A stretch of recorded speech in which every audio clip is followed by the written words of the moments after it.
अस्सलाम वालेकुम, मैं हूं फराज और आज हम डिस्कस करेंगे दो चीज़ें हम बेसिकली डिस्कस करना चाहेंगे आज। एक है capital in finance versus accounting और दूसरी चीज़ हम डिस्कस करेंगे interest in finance versus accounting.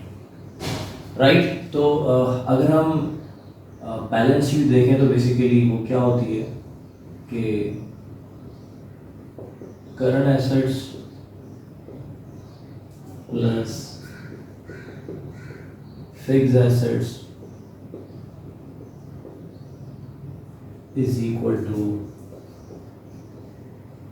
current liabilities plus long term debt plus equity। अच्छा, अब इसके हम सिंबल्स अगर लिख लें तो current assets plus fixed assets is equal to current liability plus long term debt plus equity। इसको थोड़ा सा अरेंज अगर हम करें तो करंट एसेट्स करंट लाइबिलिटी को इस साइड पे लेकर आए तो ये प्लस में है, यहाँ पे ये जब लेफ्ट हैंड साइड पे आएगी तो ये माइनस हो जाएगी current liability. Fixed assets left hand side पे, इसको राइट हैंड साइड पे लेकर आए तो यहाँ हमारे पास करंट लाइबिलिटी जब हम लेफ्ट हैंड साइड पे लेकर आए तो दो चीज़ें यहाँ बच गई हैं हमारे पास। तो ये long term debt plus equity और fix asset left hand side से राइट हैंड साइड पे आए तो ये यहाँ प्लस में है, यहाँ पर आके ये माइनस फिक्स एसेट। अच्छा, अब ये जो बेसिकली डिफरेंस है करंट एसेट्स और करंट लाइबिलिटी का, इसे हम कहते हैं नेट करंट एसेट्स और बेसिकली लॉन्ग टर्म डेट और इक्विटी का डिफरेंस फिक्स एसेट से कहलाता है नेट वर्किंग कैपिटल। राइट, अच्छा, अब इसको मैं बेसिकली कह रहा हूँ ए और ये बेसिकली बी है, तो मैं इसको ज़रा अलग कर रहा हूँ।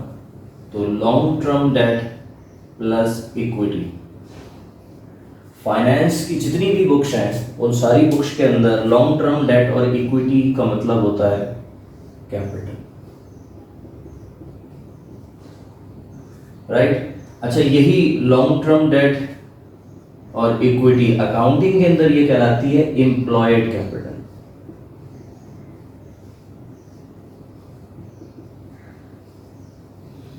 राइट, तो फाइनेंस के बुक्स में जब भी कैपिटल लिखा हुआ होगा आपको पता होना चाहिए इसका मकसद ये है कि वो लॉन्ग टर्म डेट और इक्विटी की बात कर रहे हैं, और जब अकाउंटिंग के अंदर एम्प्लॉयड कैपिटल लिखा होगा इसका मकसद ये है कि वो लॉन्ग टर्म डेट और इक्विटी की बात हो रही है। अच्छा, अब थोड़ा सा अगर प्रॉफिट एंड लॉस अकाउंट को देखें तो सबसे पहले नेट रेवेन्यू होता है, इसमें से लेस करते हैं हम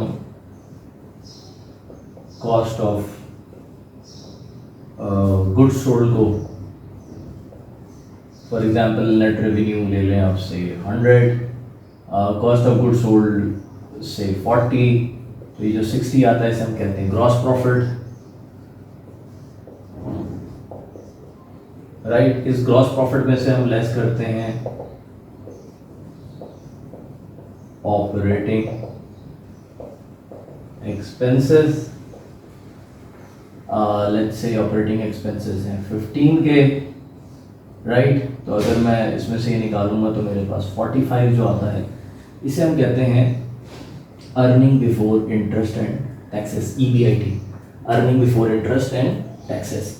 इसमें से हम लेस करते हैं इंटरेस्ट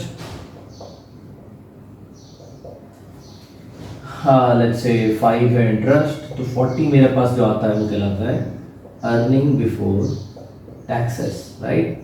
और इसमें से मैं अगर टैक्सेस लेस करूँ, let's say taxes is for 50% है, 50% किसका होगा, ईबीटी का होगा, यानी कि 40 का 50% होगा विच इज़ 20। तो मेरे पास जो रिमेनिंग 20 बचा ये कहलाता है अर्निंग आफ्टर टैक्सेस, राइट। इस अर्निंग आफ्टर टैक्सेस में से हम लेस करते हैं डिविडेंड्स।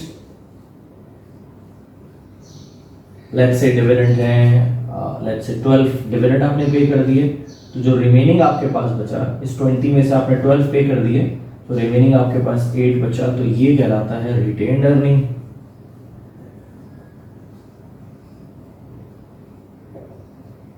Retained earning, right.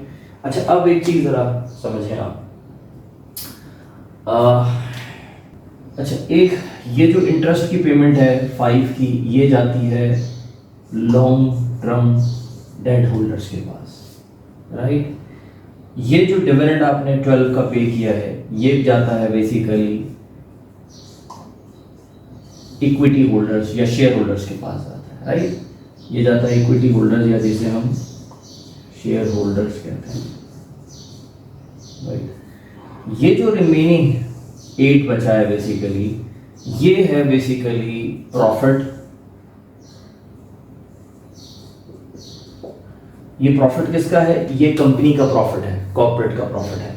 तो अब आप एक चीज देख लें कि मैं अगर कैपिटल की पेमेंट की बात हो रही है फाइनेंस के हवाले से, तो फाइनेंस के अंदर जब भी बात होगी तो ये वाली पेमेंट और ये जो डिविडेंड की पेमेंट है, ये दोनों पेमेंट इंटरेस्ट कहलाती हैं।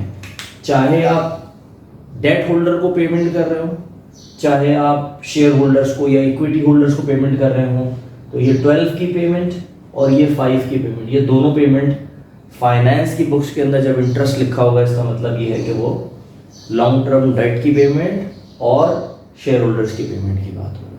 और फाइनेंस के अंदर अगर प्रॉफिट लिखा हुआ है, इसका मतलब ये है कि वो रिटेन अर्निंग के हवाले से डिस्कशन हो रही है। आई होप कि आपको चीज़ें इसमें समझ में आई होंगी। Thank you very much.